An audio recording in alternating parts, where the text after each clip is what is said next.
अंतर्राष्ट्रीय खबरों में सबसे बड़ी खबर यह है कि जैसे ही भारत के अंदर 18वीं लोकसभा के लिए चुनाव संपूर्ण हुए, उसके बाद तो समझ में आ रहा है कि अंतर्राष्ट्रीय स्तर पर चुनावों की झड़ी सी लगी हुई है। फिर चाहे ब्रिटेन के अंदर हो चुके हों प्रधानमंत्री के चुनाव, जो कि समय से पूर्व करा लिए गए, राष्ट्रपति की डिबेट जो कि नियत समय पर ही हो रही है, चुनाव भी अमेरिका के अंदर राइट समय पर चल रहे हैं। ठीक इसी क्रम में चलते चलते अब नाम आ रहा है ईरान का। साथियों, आज से पूर्व यानी कि अपन जिस समय आज इस सेशन को कर रहे हैं, इससे पूर्व ईरान अपने यहां नए राष्ट्रपति के लिए वोट दे चुका है। अच्छा, ईरान के अंदर नए राष्ट्रपति के लिए वोट हो चुका है, ये कितनी खबर मायने रखती है, इसको आप इस तरह से समझिए कि ईरान दुनिया को हैरान कर चुका है एक घटना से, और वो घटना क्या थी? राइसी की मौत। अगर आपको ध्यान हो तो राइसी की अजरबैजान बॉर्डर के पास ईरान के राष्ट्रपति की मौत हुई थी। हेलीकॉप्टर की क्रैश लैंडिंग हुई थी, जिसके चलते उनकी मौत हो गई थी। उनके राष्ट्रपति के मरने के लेकर अब तक वहां पर कार्यवाहक राष्ट्रपति चल रहे थे। अब वहां पर नए राष्ट्रपति का चुनाव कंप्लीट हो चुका है। जानकर आश्चर्य करेंगे, जो नए राष्ट्रपति बन के आए ना, ये हार्ड लाइनर नहीं है।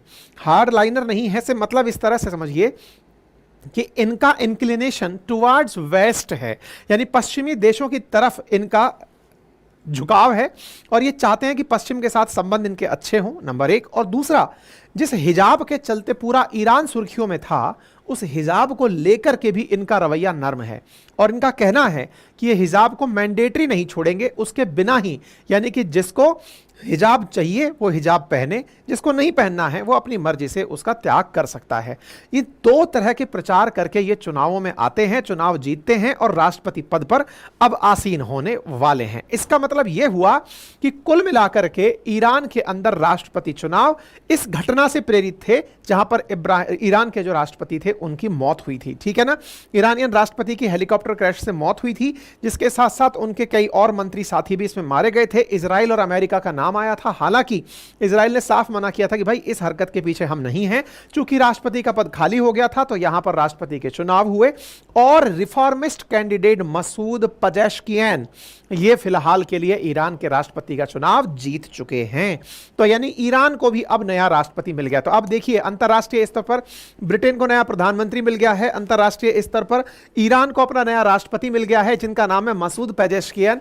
तो आप इनका नाम जो भी फर्स्ट नेम याद रखें तो फर्स्ट नेम मसूद याद रखें या पेजेश्कियान याद रखें, जो भी नाम याद रखें, ये ईरान के अब नए राष्ट्रपति होने वाले हैं। आप जानते हैं कि ईरान अमेरिका विरोध के चलते बहुत ज्यादा चर्चाओं में रहा है। साथ ही साथ ईरान अपने अंतर्गत जो देशी मुद्दे हैं, आंतरिक मुद्दे हैं, जिनमें हिजाब अपने आप में एक बड़ा मुद्दा है, उसको लेकर के भी सुर्खियों में रहा है। लेकिन इसका कहना कि मैं रिफॉर्मिस्ट हूं, मैं ऐसा रिफॉर्म लेकर आऊंगा कि किसी को हेड स्कार्फ लगाना है तो लगाए, अगर नहीं लगाना है तो वो खुद के तरीके से रह सकता है। तो बड़ा सवाल यह है कि नए आए हुए रिफॉर्मिस्ट भारत के प्रति मुश्किल पैदा करेंगे या भारत के साथ सहूलियत रखेंगे? क्यों यह सवाल किया जा रहा है? क्योंकि अगर वेस्ट की तरफ झुकाव है तो ईरान और रशिया और भारत का तीनों का एक नया इन दिनों प्रेम उमड़ रहा है, जिसके चलते भारत नॉर्थ साउथ कॉरिडोर जो इंटरनेशनल कॉरिडोर है उसके तहत व्यापार कर रहा है। तो क्या इनका रशिया के इनका वेस्ट के प्रति झुकाव भारत के लिए नुकसानदायक हो सकता है? सारी बातें आज के सेशन के अंदर हम करने वाले हैं। ठीक है साहब, फिलहाल के लिए ईरान में ये तो कार्यवाहक बन के चला रहे हैं, और आप तो सब कुछ हैं ही ईरान के। खमेनेई साहब यानी कि सुप्रीम कमांडर, इनकी भी चर्चा आज के सेशन में हम करने वाले हैं। तो देखिए, एक एक करके सारी बातें समझेंगे, लेकिन उससे पहले मैं आपको थोड़ी ब्रीफ इंट्रो दे देता हूं ईरान में पॉलिटिकल सिस्टम कैसा है, क्योंकि अल्टीमेटली जब तक यह ना पता हो उसके बिना मेरी पूरी कहानी आपके लिए व्यर्थ हो जाएगी। शॉर्ट फॉर्म में समझने का प्रयास कर रहे हैं, तुलनात्मक रूप से चल रहे हैं, ताकि आप भारत के कंपैरिजन में चीजें समझ सकें। ठीक है, भारत में संसदीय प्रणाली है। भारत की जो संसद है उसको अपन पार्लियामेंट को संसद कह रहे हैं ना, ऐसे ही ईरान की जो संसद है उसको मजलिस कहते हैं। भारत के अंदर संसद के दो सदन हैं और संसद का हिस्सा है राष्ट्रपति। संसद के दो सदन में निम्न सदन का नाम, निचले सदन का नाम लोकसभा है, और उच्चले सदन का नाम, उच्च सदन का नाम राज्यसभा है। निचले सदन में 543 मेंबर होते हैं और ऊपर के सदन में 243 मेंबर होते हैं, प्लस राष्ट्रपति होता है। कुल तीनों मिलकर के संसद का निर्माण कर रहे हैं। तो ये तो हो गया संसद की व्यवस्था। अब पॉइंट नंबर 2 पर चलते हैं। पॉइंट नंबर 2 है कि हमारे देश में पार्लियामेंट्री सिस्टम यानी कि संसद ही है, साथ में राष्ट्रपति बैठा हुआ है। राष्ट्रपति का मतलब यह है कि राष्ट्रपति हमारे देश का निर्वाचित प्रतिनिधि है, तो हम रिपब्लिक कंट्री हैं। चलिए ठीक है, अब ईरान पर चलते हैं। जैसे अपने यहां राष्ट्रपति है, ऐसे ईरान में राष्ट्रपति पद पर तो है, लेकिन इतना पावरफुल नहीं है। कितना पावरफुल नहीं है? जितना यहां पर खमेनेई साहब हैं। अब ये कौन है? अयातुल्ला खamenei, ये साथियों यहां के सुप्रीम लीडर हैं। सुप्रीम लीडर से मतलब ये समझिए कि ये यहां की कोर्ट से भी ऊपर हैं, यहां की संसद से भी ऊपर हैं, यहां के राष्ट्रपति से भी ऊपर हैं, यानी कि जितने भी काम ईरान में हो रहे हैं वो असल में सब इनकी सरपरस्ती में हो रहे हैं। ये चाहते हैं वैसा होता है। ये क्या चाहते हैं? असल में ये शिया मुस्लिम हैं और ये चाहते हैं कि ईरान शियाइट को फॉलो करते हुए चले। ईरान में जो भी नेता आए वो शिया धर्म से ना डिगे, यानी उसकी थॉट में हमेशा शिया धर्म और रिलीजियस थॉट्स रहें, तब जाकर के वो देश के पद पर बैठे। अब आप पूछेंगे कि इसका मतलब ये हुआ कि इनके द्वारा तय किया जाता है कि राष्ट्रपति कौन बनेगा, फिर तो कोई मतलब ही नहीं रह गया। इनके पास इतना समय नहीं है। इन्होंने बढ़िया मैनेजमेंट स्थापित किया हुआ है। क्या मैनेजमेंट स्थापित किया हुआ है? इन्होंने अपने स्तर पर एक 12 मेंबर की गार्जियन काउंसिल चुनी हुई है। बड़ा इंटरेस्टिंग है, ध्यान से सुनिएगा। इन्होंने अपने स्तर पर एक गार्जियन काउंसिल चुनी हुई है जिसमें 12 लोग हैं। अब मैंने कहा चुनी हुई है, अब ये आधा करेक्ट है। आधा करेक्ट क्यों है? 6 लोगों को तो गार्जियन काउंसिल में आप खुद अपनी तरफ से नॉमिनेट करते हैं, बाकी जो 6 हैं उनको इनकी मजलिस के द्वारा भेजा जाता है, लेकिन उस पर भी इनकी सहमति होना आवश्यक है। यानी कि अपनी तरफ से काम करने के लिए, जैसे महाराज हुए तो महाराज की एक काउंसिल होती है, जैसे कहा गया भाई नवरत्न है अकबर के, बिल्कुल वैसे ही इनकी एक 12 मेंबर की गार्जियन ऑफ काउंसिल है, काउंसिल ऑफ गार्जियन है। काउंसिल ऑफ गार्जियन तय करती है कि कौन व्यक्ति राष्ट्रपति के चुनाव में खड़ा हो सकता है। राष्ट्रपति कौन बनेगा कौन नहीं ये तो सेकेंडरी बात है, लेकिन चुनाव में कौन खड़ा हो सकता है, जनता के सामने कौन जा सकता है, उसकी टेस्टिंग करती है काउंसिल, गार्जियन ऑफ काउंसिल, जिसको कौन बनाए हैं? खamenei बनाए हैं। अर्थात जनता के सामने यह व्यक्ति अगर पेश हुआ तो क्या इसे धर्म की शिक्षा है, क्या इसे रिलीजियस प्रीचिंग्स आती हैं? यदि इसे आती हैं तो ही जाकर के ये चुनाव में उतरे। तो पहली बात समझ में आई, यानी कि आज जो व्यक्ति मसूद जो जीतकर चुनाव आए हैं वो प्रोफेशनल डॉक्टर तो हैं, साथ में वो कुरान की टीचिंग्स भी देते हैं, यानी रिलीजियसली भी वो उतने ही एक्टिव हैं और समाज के लिए उनकी जो इमेज है वो एक शिया मुस्लिम एक्टिविस्ट के रूप में है। अर्थात इनके द्वारा ऐसी टीम सेलेक्ट की जाती है। नंबर 1 हुई। अच्छा साहब, अब शासन कैसे चलता है फिर इनके यहां पे? उस 12 मेंबर की टीम के द्वारा 6 उम्मीदवारों को नॉमिनेट किया गया कि तुम जाके चुनाव लड़ सकते हो, जनता से वोट मांग सकते हो। हमने ये चेक कर लिया कि तुम्हारे अंदर धर्म का गुण है कि नहीं है। अगर तुम में से 6 के अंदर 6 जितने भी लोग उम्मीदवार योग्य पाते हैं ये उनको सेलेक्ट कर देते हैं। 6 पाए थे इन्होंने। Guardian of council of guardian ने अपने में से 6 नहीं, जो उम्मीदवार आए कि सर हम राष्ट्रपति बनना चाहते हैं, उनमें से 6 को पास किया कि हाँ तुमको ये नॉलेज है, जाओ तुम अब जाके चुनाव लड़ो, जनता से वोट मांगो। चुनाव हुआ तो चुनाव में लगभग 3 करोड़ वोटर्स ने वोट दिया। पहली बार जब चुनाव हुआ, प्रथम चरण का जब मतदान हुआ, अच्छा अपने देश में क्या होता है? अपने देश में अपन एमपी चुनते हैं। एमपी चुनने के बाद जो एमपी हैं वो अपने में से किसी एक को पीएम बनाते हैं। इनके यहां ऐसा नहीं होता है। इनके यहां पर एमपी नहीं, डायरेक्ट राष्ट्रपति के लिए वोट देती है जनता। डायरेक्ट राष्ट्रपति के लिए वोट देती है, लेकिन उसके पास में मेजॉरिटी ऑफ वोट होना जरूरी है, 50% से ऊपर वोट होना जरूरी है। नहीं हुआ तो राष्ट्रपति नहीं बनेगा। तो प्रथम चरण के मतदान में जो मसूद नाम के व्यक्ति हैं जो फिलहाल जीत के आए हैं, इनको प्रथम चरण में पूर्ण बहुमत नहीं मिला। फिर ये दोबारा चुनाव में पार्टिसिपेट किए, तब जाकर के इन्हें, यानी प्रथम राउंड के अंदर जो टॉप 2 उम्मीदवार रहे, फिर उन्हीं को लास्ट में लड़ाया गया सेकंड राउंड में जो प्रथम बार वाले हैं वो चुनाव जीत जाते हैं। मसूद और उनके अपोजिशन में थे जलीली, वो चुनाव हार जाते हैं। वो थोड़े एक्सट्रीमिस्ट थे तो वो चुनाव हार जाते हैं। अच्छा, अब जब राष्ट्रपति ये बने हैं, इन्होंने जनता को वादा किया। क्या वादा किया? कि देखो मैं चुनाव लड़ रहा हूं क्योंकि मैं देश में कुछ रिफॉर्म लाना चाहता हूं। जैसे महिलाओं के खिलाफ जो हो रही हिंसा है, जिसको मोरल पुलिसिंग के द्वारा किया गया था राइसी के टाइम पर, अगर आपको यदि याद हो तो एक केस बहुत प्रचलित हुआ था जिसमें ईरान के अंदर महिलाओं को, हिजाब ना पहनने वाली महिलाओं को मोरल पुलिसिंग के द्वारा पीटा गया, मारा गया, फांसी दे दी गई, प्रताड़ित किया गया। तो ऐसी स्थिति में इन्होंने साफ कहा कि मैं इस चीज का पक्षधर हूं कि महिलाओं को इसका आजादी मिले कि वो अपनी मर्जी से सोचें कि उन्हें क्या करना है। तो ये रिफॉर्मिस्ट हैं। इनकी इस बात को सुनकर जनता इनके साथ आई है। ये साथ में ये वादा भी करके आए हैं कि अगर मैंने जो वादा किया अगर वो पूरा नहीं कर पाया तो मैं पद से इस्तीफा दे दूंगा। ये कह करके अभी जो नए वाले व्यक्ति हैं वो चुनाव लड़ करके जीते हैं। ठीक है, तो इलेक्शन सिस्टम होपफुली आपको समझ में आ गया होगा। तो क्या इनके यहाँ पार्लियामेंट नहीं होती? क्या होती है ना, मजलिस होती है। इसके अलावा क्या इनके यहाँ संसद में जैसे हमारे यहाँ लोकसभा और राज्यसभा होती है, ऐसे इनके नहीं होती है? क्या होती है? उसके अलग से चुनाव होते हैं।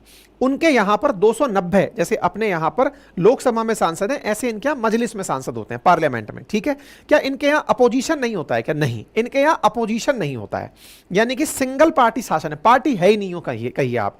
ये वो 6 उम्मीदवार हैं जिनको कि काउंसिल ऑफ गार्जियन ने सेलेक्ट किया था कि तुम जाओ और वोट मांगो, यानी कि एक सिंगल यूनिट है जो पास करती है कि तुम जाके जनता से अपने बारे में वोट मांगो। यहां पक्ष विपक्ष नहीं होते, सत्ता पक्ष ही है जो कुछ भी है, नंबर एक। नंबर दूसरा, इनमें से किसी को चुनना है तो चुन लो। 290 लोग जो पार्लियामेंट के हैं, अगर वो कोई कानून पास करें तो उस कानून को एक और मतलब काउंसिल है जिसका नाम है काउंसिल ऑफ एक्सपर्ट्स। एक तो था काउंसिल ऑफ गार्जियन काउंसिल हो गया, एक है काउंसिल ऑफ एक्सपर्ट्स जिसमें 88 मेंबर होते हैं, लेकिन वर्तमान में 86 मेंबर हैं। तो आप अब पूरी व्यवस्था जो थोड़ी सी अटपटी है उसको समझ चुके होंगे। सबसे टॉप पर बैठा व्यक्ति है खैमनेई, जो कि सुप्रीम लीडर है। उसने क्या बना दिया, 12 लोगों की अपनी काउंसिल ऑफ गार्जियन बना दी, जो क्या चेक करेगी कि क्या ये लोग इस योग्य हैं कि चुनाव लड़ सकें। तो उसने 6 लोगों को अपने में से सेलेक्ट किया, ठीक है। वर्तमान में ये जो दिख रहे हैं ना आपको, यही राष्ट्रपति बनकर आए हैं। तो एक प्रकार से अब आप इस चीज को ऐसे समझिए, ये राष्ट्रपति बनकर आए हैं, लेकिन काउंसिल ऑफ गार्जियन ने पहले इनको अपनी तरफ से सेलेक्ट कर दिया था कि हाँ ठीक है, तुम 6 उन लोगों में शामिल हो जो जनता से वोट मांग सकते हैं, ठीक है। ये चुनाव लड़े और इनके साथ में जलीली, ये जो दूसरे नंबर के हैं ना ये वाले, ये दोनों अपने आप में आखिर तक चले, यानी कि प्रथम चरण का जब चुनाव खत्म हुआ तब ये दोनों तक टिके हुए थे, लेकिन किसी को भी पूर्ण बहुमत नहीं था जब तक 6 लोग थे। तो फिर सेकंड राउंड का चुनाव हुआ जिसमें ये विजेता घोषित हुए। अच्छा, तो खैमनेई समझ लिया हमने, खैमनेई की काउंसिल ऑफ गार्जियन समझ लिया। काउंसिल ऑफ गार्जियंस के बाद में काउंसिल ऑफ एक्सपर्ट्स है। काउंसिल ऑफ एक्सपर्ट्स के बारे में कहा जाता है कि वो तय करती है कि कौन सा मामला देश के हित में है। अगर कोई भी मामला काउंसिल ऑफ एक्सपर्ट्स ने पास कर दिया कि हाँ साहब हम ये बात मानते हैं, यूनानिमसली अगर काउंसिल ऑफ एक्सपर्ट्स ये डिसाइड कर लें कि खैमनेई को ही पद से हटाना है, तो ही खैमनेई हट सकते हैं, अदरवाइज नहीं हट सकते। अब आपके दिमाग में सवाल बनेगा, तो काउंसिल ऑफ एक्सपर्ट्स में जो 86 लोग हैं, क्या वो खैमनेई को हटा सकते हैं, सुप्रीम लीडर को हटा सकते हैं? तो कहा जाता है कि नहीं हटा सकते। क्यों नहीं हटा सकते? मतलब ऑन पेपर तो कह दिया कि काउंसिल ऑफ एक्सपर्ट चाहे तो वो हट जाएंगे, लेकिन रियलिटी में वो नहीं हट सकते। क्यों? काउंसिल ऑफ एक्सपर्ट में जो लोग शामिल हुए ना, वो काउंसिल ऑफ गार्जियन से गए हैं। काउंसिल ऑफ गार्जियन ने पास किया तब जाकर वो उसमें पहुंचे। तो काउंसिल ऑफ गार्जियन नहीं कर सकती क्या ऐसा कि ऐसे लोगों को शामिल कर ले? नहीं कर सकती। क्यों? काउंसिल ऑफ गार्जियन में जो 6 लोग हैं कुल 12 में से, उनमें से 6 लोग तो डायरेक्ट खैमनेई ने अपने बिठाए हुए हैं कि तुम मेरे आदमी हो।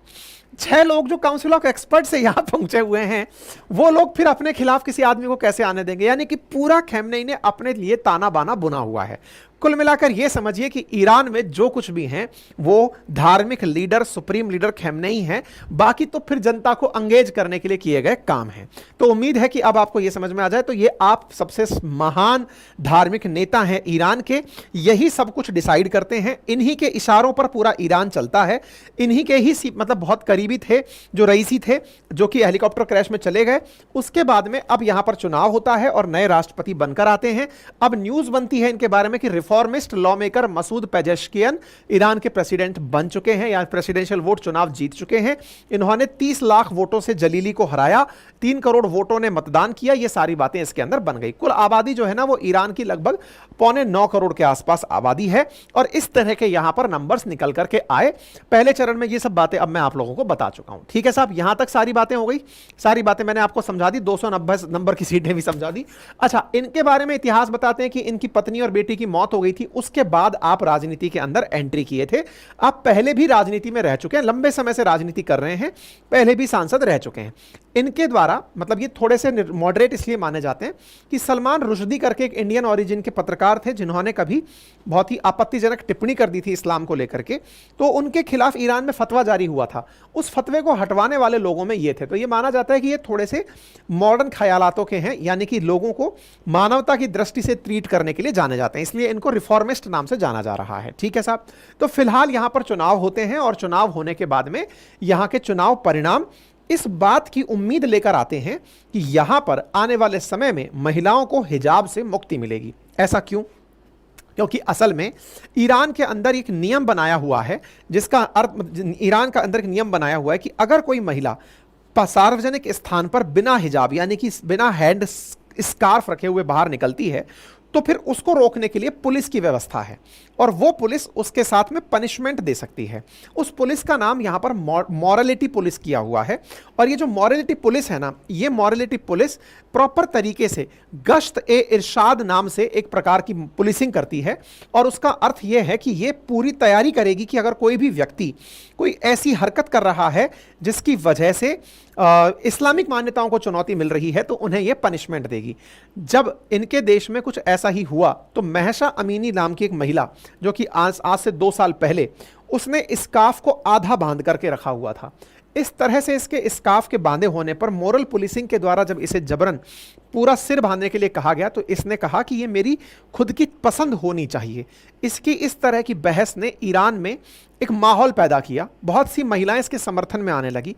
पुलिस ने इसको मारा पीटा और इसकी पुलिस कस्टडी में मौत हो गई।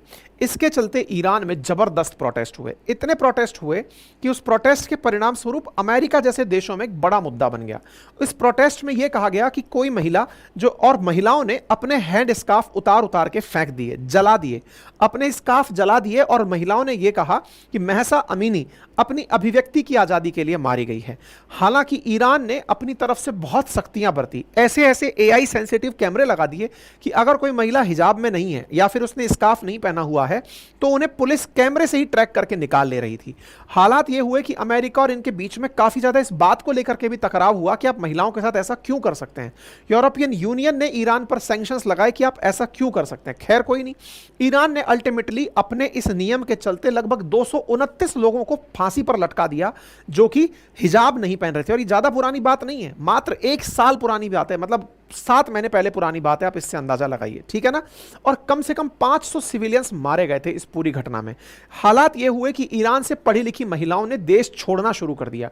15,000 से अधिक महिलाएं दूसरे देशों में जाने की अर्जियां लगा दी कि हम इस देश में नहीं रह सकते। आप इसका अंदाजा लगाइए कि जब रईसी मरे थे ना, जब इनका हेलीकॉप्टर क्रैश हुआ तो ईरान में पटाखे चलाए गए थे। ईरान में कई जगह ऐसे थे जहां पर क्रैकर्स चलाए गए थे, क्योंकि ये व्यक्ति बहुत सख्त मिजाज के माने जाते थे हिजाब को लेकर के, स्कार्फ को लेकर के।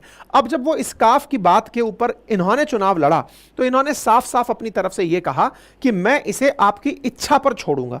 तो इस बात से बहुत सी महिलाएं इनके साथ कनेक्ट हो गई और ऐसी स्थिति में महिलाएं जो है वो आगे आई वोट देने के लिए और चुनाव प्रचारों में बाकायदा स्कार्फ उतार उतार करके उन्होंने चुनाव प्रचार किया। तो यह अपने आप में एक बड़ी बात है। और दूसरा, चूंकि हिजाब को उतारना जिसमें अमेरिका का पूरा सपोर्ट था, ऐसी स्थिति में अमेरिका के साथ इनके संबंधों को बहुत ही लाइट माना जाएगा। मतलब यह कहा जाएगा कि ये रिफॉर्म करेंगे और रिश्ते सुधारेंगे। इस तरह के इन्होंने अपनी तरफ से पहले भी काफी वादे किए हैं, ठीक है साहब। तो पूरी दुनिया, खैर अब बड़ा सवाल यह है कि साहब ऐसी स्थिति में तो ईरान का अब इजराइल के प्रति क्या रवैया रहेगा। मैंने आपसे पहले ही कहा, खैमनेई जो चाहेंगे वही होगा, लेकिन कुछ मामलों में ये राष्ट्रपति के पास भी काम दे देते हैं कि बेटा तुम भी करो अपने स्थान पर। तभी तो ईरान के राष्ट्रपति के चुनाव को अमेरिका कहता है कि ये फ्री और फेयर इलेक्शन नहीं है। क्यों नहीं है? ऑब्वियस सी बात है, क्योंकि जनता जिस व्यक्ति को चुन रही है उसके पास कंप्लीट पावर नहीं है। कंप्लीट पावर तो एक धार्मिक नेता के पास है, वो देश चला रहा है। तो ऐसी स्थिति में अमेरिका इन चुनावों को अपने द्वारा एंडोर्स नहीं करता है,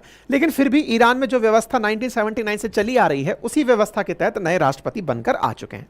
बड़ा सवाल भारत के प्रति क्या रवैया रहेगा। मैंने फिर से ही कहा, रईसी जो खैमनेई के समर्थक थे उनके द्वारा भी भारत के साथ अच्छे संबंध रखे गए। वर्तमान में भी खैमनेई का ही व्यक्ति बनकर आया है, यानी कि धार्मिक नेता के ही बैठाया हुआ व्यक्ति है। तो निश्चित ही भारत के साथ संबंधों पर कोई भी कड़वाहट नहीं आएगी। जैसे ईरान के साथ भारत के रिलेशन पहले रहे हैं, वहां पर असल में तो खैमनेई की सत्ता चल रही है, तो आगे भी वैसा ही सब कुछ चलता रहेगा। भारत की तरफ से वाइस प्रेसिडेंट गए थे हमारे, जब रईसी की मौत हुई थी तब उस समय पर, ठीक है साहब। तो उम्मीद है कि आपको ये जानकारी समझ में आई हो। अगर जानकारी समझ में आई हो तो साथियों से साझा करें। चैनल पर नए हैं तो सब्सक्राइब करना बिल्कुल ना भूलें। वीडियो देख लिया है तो लाइक कर दें। और हाँ, जिन्हें हिस्ट्री, ज्योग्राफी, पॉलिटी, इकोनॉमी का कंप्लीट कोर्स लेना है तो अपनी पाठशाला पर मेरे द्वारा पढ़ाया हुआ एक रिकॉर्डेड बैच उपलब्ध है पूरी 1 साल की वैलिडिटी के साथ, जिसे जाकर आप आज ही एक्सेस कर सकते हैं। और वहां पर जो पढ़ाया हुआ कंटेंट है वो हमारे हैंड रिटन नोट्स में उपलब्ध है। आप इन्हें भी एप्लीकेशन से ऑर्डर कर सकते हैं, ठीक है साहब। कोई क्वेरी है दिमाग में तो जरूर